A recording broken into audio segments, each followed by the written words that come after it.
उठो गुरुमुख उठो।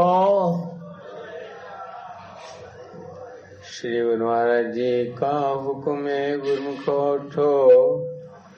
श्री गुरु महाराज जी का हुक्म है गुरुमुख उठो। श्री गुरु महाराज जी का हुक्म है गुरुमुख उठो। सौभाग्यशाली गुरुमुखो,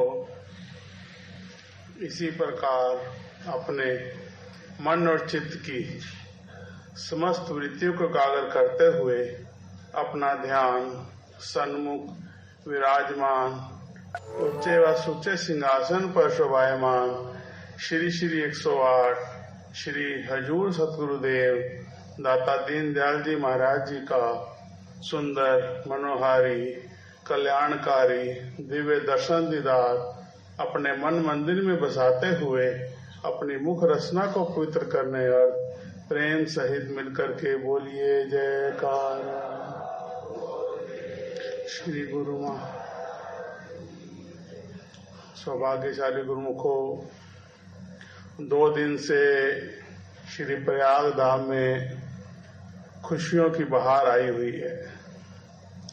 जिस प्रकार सूरज की किरण पड़ते ही सूरजमुखी का फूल प्रसन्नचित्त होकर आनंदित हो रहा होता है, इसी प्रकार जब सेवक जनों को अपने श्री सद्गुरुदेव महाराज जी के दर्शन दीदार होते हैं, उनके वचन सुनने को मिलते हैं, उनकी लीलाएं देखने को मिलती हैं, तो सेवकों का दिल भी जो है वो खुशियों से गदगद हो जाता है। और यही सच्ची खुशियां, सच्चा आनंद हमें हमारे श्री सद्गुरुदेव महाराज जी 2 दिन से प्रदान कर रहे हैं। इसके लिए दास अपनी ओर से, सब संत मंडली की ओर से और सब संगत की ओर से श्री सद्गुरुदेव महाराज जी के चरणों में कोटिन कोट श्रद्धा के पुष्प अर्पित करता है।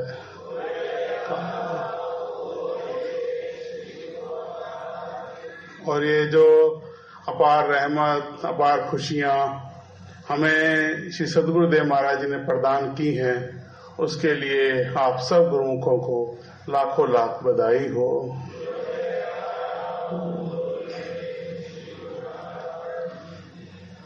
जब सेवक को ऐसे वक़्त के महापुरुष प्राप्त हो जाते हैं तो उसके अंदर अनन्य प्रेम जागृत हो उठता है। वैसे तो इस भक्ति और परमार्थ के राह के ऊपर अनन्य प्रेम का पैदा हो जाना बहुत ही कठिन होता है, लेकिन असंभव नहीं होता। और जब श्री सद्गुरुदेव महाराज जी की कृपा रहमत होती है, उनकी दृष्टि अपने सेवकों पर पड़ती है, तो उनके अंदर अनन्य प्रेम की जागृति हो जाती है। ऐसे ही इतिहास में आता है कि जब भगवान श्री कृष्ण हस्तिनापुर जा रहे थे तो विदुर और विदुरानी के अंदर भगवान कृष्ण के प्रति अनन्य प्रेम था, अनन्य श्रद्धा थी, अनन्य भाव था। तो जब वो हस्तिनापुर जा रहे थे तो शकुनी ने दुर्योधन को कहा कि भगवान कृष्ण आ रहे हैं तो तुम उनका भव्य स्वागत करो और इतना अच्छा स्वागत करो कि वो प्रसन्नचित्त हो जाएं। तो भगवान जो दुर्योधन था उसके मन में कल्पना थी, तो उसने कहा शकुनी मामा को कि मैं क्यों उनका भव्य स्वागत करूं, मुझे क्या जरूरत है।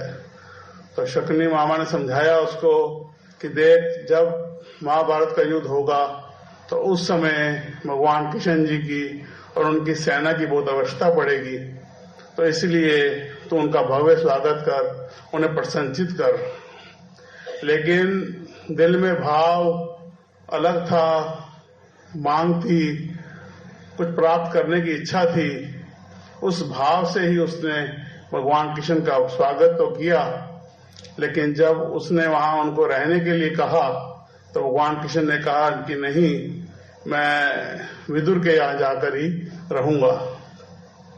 तो जब दुर्योधन ने सुना तो उसे क्रोध आ गया कि भाई विदुर के पास ऐसा क्या है, वो गरीब है, वो दासी पुत्र है, तो आपको वहां क्या सम्मान मिलेगा, क्या आपका वो स्वागत करेंगे जो स्वागत मैंने किया है। क्योंकि उसके अंदर अहंकार आ गया कि उसकी मांग ही ऐसी थी। जब इंसान जो है मांग करके भगवान से उनका भाव रखता है, हृदय में कोई चीज मांग के रख के भाव रखता है, तो फिर अहंकार फलीभूत होता ही होता है। लेकिन विदुर का प्रेम जो था वो अनन्य था। तो भगवान कृष्ण ने कहा कि विदुर का प्रेम मेरे प्रति अनन्य है और वो मुझे प्राणों से प्रिय है। तो ऐसी उपाधि दे दी कि जो उन्होंने युधिष्ठिर को भी नहीं दी, कि उसको वो जो है हमें प्राणों से भी प्रिय है।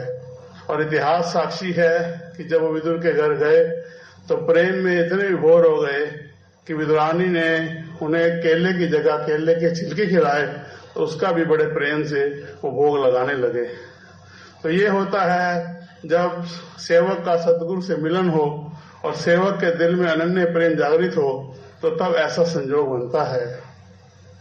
ऐसे ही राजा भर्ती हुए हैं, जो वो अपने राजपाट को छोड़कर गुरु गोरखनाथ जी के पास गए, तो काफी समय उन्होंने उनकी सेवा की, निष्काम सेवा की। लेकिन उन्हें बार बार जो उनका राजमहल का सुख था वो बार बार तंग करता था।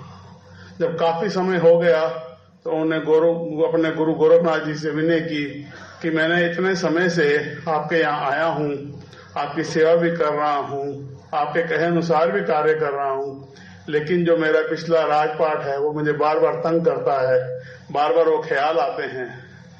तो गुरु गोरखनाथ जी ने उसे समझाया कि यहीं पे ही बस बात है कि जहां आकर तू रुक गया है और यहीं पे ही आगे जाने का रास्ता है कि तू एकजुट होकर सारे ख्याल छोड़कर मेरा ध्यान कर, मेरी उपासना कर, मेरा ध्यान कर, और जैसे जैसे कहता हूं वैसे वैसे कर, तो तू आगे से आगे बढ़ जाएगा। और वही राजा भर्ती ने किया। तो इतिहास साक्षी है, एक दिन ऐसा आया कि जब राजा भर्ती नाथ संप्रदाय के उच्च कोटि के संतों में उनकी गिनती हुई। तो ये होता है जब हम वक्त के महापुरुषों की चरण शरण में जाते हैं, उनका सानिध्य प्राप्त होता है, उनकी चरण शरण मिलती है, तो वो जीव को ऐसा रास्ता बताते हैं, ऐसा मार्ग दिखाते हैं, ऐसे रहनुमा बनते हैं कि अगर जीव जो है, सेवक जो है, उस मार्ग पर चल पड़ता है तो वो सद्गुरु की प्राप्ति कर लेता है। और इसी अनन्य प्रेम को हमारे अंदर जागृत करने के लिए हमारे आराध्य देव, जगत वंदनीय, दिलों के बादशाह श्री परमहंस अवतार श्री श्री 108 श्री पंचम पातशाही महाराज जी ने दरबार के 5 नियमों की निधि बना दी। श्री आरती, पूजा, सेवा, सत्संग, सुमन और ध्यान श्रद्धा से जो नित्य करे तो निश्चय हो कल्याण। कि इन 5 नियमों को जो सेवक श्रद्धा भाव से, नम्र भाव से, बिना किसी आस के सद्गुरु की शरण में नित्य प्रति भाव से करता है, तो वो उस पद को प्राप्त कर सकता है। और वक्त को देखते हुए हमारे हजूर सदगुरुदेव महाराज जी ने श्री परमहंस दयाल महाराज जी की आज्ञा अनुसार हमें 2 घंटे भजन का हुक्म फरमाया है कि 24 घंटे में हमें 2 घंटे भजन करना है। अगर सेवक ये दृढ़ निश्चय कर ले कि मुझे श्री सदगुरुदेव महाराज जी की आज्ञा और हुक्म में चलना है, और दरबार के जो 5 नियम हैं और जो 2 घंटे भजन का नियम फरमाया है, चाहे कुछ भी हो जाए, ये नियम मैंने पूर्ण करने ही करने हैं, तो श्री सदगुरुदेव महाराज जी की कृपा की देर नहीं होती। वो हमारे अंदर वो अनन्य प्रेम पैदा कर देते हैं, जिसके कारण कि हमें इस समय हमारे हजूर सदगुरुदेव महाराज जी के ये दिव्य दर्शन दीदार भी हो रहे हैं और उनका आशीर्वाद भी प्राप्त हो रहा है, और हमारा लोक भी सुखी हो रहा है और परलोक भी सुहेला बन रहा है। बोलो जयकारा बोल मेरे श्री गुरु महाराज की।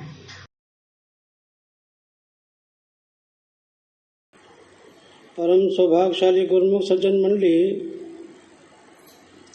सन्मुख सुंदर सिंहासन पर सुशोभित श्री परमहंस महान विभूतियों के एवं हाजिर हजूर सतगुरु दादा दीनदयाल जी का पवित्र ध्यान अपने हृदय में धारण करते हुए एक बार बड़े ही प्रेम सहित मिलकर के बोलना जयकारा बोल मेरे श्री गुरु महाराज की जय। सज्जनों, वास्तव में देखा जाए तो हम बहुत ही भाग्यशाली हैं। हम अपने भावों की जितनी भी सराहना करें उतनी कम है, क्योंकि हमें त्रिलोकी से बढ़कर भक्ति मुक्ति परमार्थ का लासानी रूहानी दरबार श्री अनंतपुर धाम में बैठक मिली हुई है और समय के पूर्ण संत सदगुरु की चरण शरण प्राप्त है। ये हमारे बहुत बड़े भागों की निशानी है। ये एक दुर्लभ सहयोग है, दुर्लभ अवसर है जो हर किसी को प्राप्त नहीं होता, क्योंकि इसी दुर्लभ अवसर में, सुनहरी अवसर में जो हमको मिला हुआ है, हम अपने मनुष्य जन्म से पूरा लाभ प्राप्त करके इसे सफल कर सकते हैं और कर रहे हैं। श्री रामायण में भगवान श्री रामचंद्र जी महाराज जी अयोध्या वासियों के प्रति वचन फरमा रहे हैं, बड़े भाग मानुष तन पावा, सुर दुर्लभ सदग्रंथ ही गावा, साधन धाम मोक्ष कर द्वारा, पाई न जही पर लोक सवारा, सौ परत दुख पाई, सिर धुनि धुनि पछताई, काल ही कर्म ही ईश्वरी मिथ्या दोष लगाए। भगवान श्री रामचंद्र जी महाराज वचन फरमा रहे हैं कि ये जो मनुष्य तन कुदरत ने जीवात्मा को बख्शा है, ये बहुत बड़े भागों की निशानी है। ये देवी देवताओं को भी मिलना दुर्लभ है, ऐसा सदग्रंथ हमारे कहते हैं। उसका कारण ये है कि इसके अंदर मनुष्य उचित साधन अपनाकर काल और माया के बंधनों से आजाद होकर अपने अंशी परम पिता परमात्मा से मिलकर एक रूप हो जाता है, सुख स्वरूप हो जाता है, अपने एक तरह से मोक्ष की प्राप्ति कर लेता है। साथ में चेतावनी भी देते हैं, अगर ये काम न किया तो सौ परत दुख पाई, सिर धुन धुनी पछताई, कि फिर अंत में फिर बहुत ही पछताता है, बहुत ही रोता है, सिर धुन धुन कर, और दोष दूसरों पे लगाता है, लापरवाही खुद करता है, आलस खुद करता है। कहते हैं काल ही कर्म ईश्वरी है, कि हमें को समय नहीं मिला, ईश्वर की इच्छा नहीं थी। इस तरह से वो दूसरों पे दोष थोपता रहता है। सज्जनों, मनुष्य तन का मिलना तो बड़े भागों की निशानी है ही। अगर मनुष्य ये कहे कि मेरे को जो मनुष्य तन मिला है ये सर्वोत्तम है, सर्वश्रेष्ठ है, सब जोनियों से प्रधान है, और वो ये कहे कि सोचे कि मैं अपने बलबूते पर, अपनी बुद्धि बल से मोक्ष की प्राप्ति कर लूँ, अर्थात काल और माया से आजाद होकर अपने अंशी परमात्मा से मिल जाऊं, तो ये असंभव है। कि जब भी ये काम होगा तो वो समय के पूर्ण संत सदगुरु की चरण शरण में जाने से और उनकी आगे मौज अनुसार जीवन ढालने से ही होगा।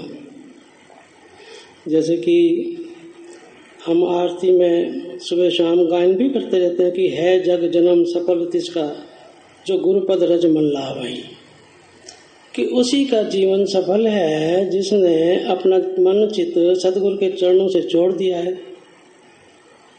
उनकी आगे मौज अनुसार उसने जीवन ढाल लिया है, उसी ने अपने मनुष्य जीवन से पूरा लाभ भी प्राप्त कर लिया है। सभी संत महापुरुष सदग्रंथ सत्शास्त्र यही कथन करते हैं कि अगर अपना भला चाहते हो, काल और माया से छूटना चाहते हो, अपने आप को, अपने आत्मा को अपने अंशी परमात्मा से मिलाना चाहते हो, मोक्ष की प्राप्ति करना चाहते हो और लोक संवारना चाहते हो, दुखों से छुटकारा पाना चाहते हो, तो उसका एक ही रास्ता है कि अपनी मन चित्त को समस्त वृत्तियों से सब ओर से समेट कर श्री गुरु महाराज जी के चरणों से जोड़ दो बस, और उनकी आगे मौज अनुसार जीवन व्यापन करो। गुरु महिमा में भी गायन करते हैं, सतगुरु के चरणार से जोड़ स्रोत की जोड़, पल पर ध्यान लगाइए जैसे चंद्र चकोर। वो तो ये फरमाते हैं कि जैसे चकोर चंद्रमा को एक टक लगाए रहता है, ऐसे ही जीव को भी अपने सतगुरु का ध्यान अपने हृदय में धारण करना चाहिए, क्योंकि ये ध्यान ही सर्व सुखों की खान है। जैसा हमारे चतुर्थ पातशाही महाराज जी बार बार फरमाया भी करते थे कि जब तक मनुष्य अपने हृदय में सतगुरु का ध्यान पक्का नहीं कर लेता, दृढ़ नहीं कर लेता, तब तक उसने यूं समझो अपने मनुष्य जन्म से कुछ भी लाभ प्राप्त नहीं किया, क्योंकि ये ध्यान ही सर्व सुखों की खान है, काल माया से छुड़ाने वाला है, अपने अंश ही परमात्मा से मिलाने वाला है, उसकी अंग संग रक्षा करने वाला है। जैसे कहा भी है, शिष्य सतगुरु को सुमरे, सतगुरु शिष्य के संग न वो विसरे न वो तजे, दोनों एक रंग। सतगुरु का ध्यान शिष्य अगर हमेशा हमेशा अपने दिल में बसाए रखता है तो सतगुरु भी उस जीव की रक्षा करते हैं, उसके अंग संग रहते हैं। जब सतगुरु उसकी अंग संग रहेंगे तो फिर उसको किस बात की कमी, किस बात का डर। हमारे तृतीय पातशाही महाराज जी भी इस विषय में अधिकतर फरमाया करते थे ये वचन कि छिन छिन कर मन गुरु चरणन लागे, एक पलक छोटन नहीं पावे। वो तो फरमाते छिन छिन करके अपना मन हर समय गुरु के चरणों से लगाए रखो, क्योंकि गुरु माथे से उतरे शब्द विहू न होए, ताको काल घसीटे रोक सके न कोई। कि गुरु का ध्यान और शब्द जब मनुष्य के दिल से हट जाता है तो उस पर काल और माया का अधिकार जम जाता है, वो फिर दुखी परेशान हो जाता है। इसलिए महापुरुष बार बार हमको चेतावनी भी देते हैं, सावधान भी करते हैं कि अपनी मन चित्त की समस्त वृत्तियों को समेटकर सतगुरु के चरणों से जोड़ दो। यही हमारी भलाई का कारण है, नियम है। सजनों, देखा जाए तो हम बहुत ही भाग्यशाली हैं ही, क्योंकि हमारे कल्याण के लिए हमारे महापुरुष हमेशा दिन रात अपने तन की परवाह न करते हुए भी लगे रहते हैं। प्रत्यक्ष को प्रमाण की जरूरत नहीं है। हमारे कल्याण के लिए श्री गुरु महाराज जी ने ऐसा सुंदर श्री अनंतपुर दरबार की रचना रच दी और ऐसे भक्ति के 5 सरल साधन बना दिए हैं जो रोजमर्रा आपको याद दिलाए ही जाते हैं। श्री आरती, पूजा, सत्संग, सेवा, सुमरन और ध्यान, और साथ में 2 घंटे भजन अभ्यास। इन नियमों की जो भी श्रद्धा और विश्वास से रोजाना बगैर नागे के पालना करता रहेगा तो हमारे काल और माया के बंधन कट जाएंगे। हमारा जो आत्मा है वो हमारे अंशी परमात्मा से मिलकर एक रूप हो जाएगी, सुख स्वरूप हो जाएगी, जिससे हमारा ये लोक भी और लोक भी सुखमय हो जाएगा। और श्री गुरु महाराज जी को तो बहुत ही प्रसन्नता होगी और हमारा ये मनुष्य जन्म सफल हो जाएगा। बोलो जयकारा बोल मेरे श्री गुरु महाराज की जय। आज के शुभ सत्संग की, शुभ दर्शनों की आप सभी गुरुमुखों को लाखों लाख बधाई हो। बोलो जयकारा बोल मेरे श्री गुरु महाराज की जय। इस सत्संग को गुरुमुख जन तक अवश्य शेयर करें ताकि वह भी घर बैठकर परम लाभ प्राप्त कर सके।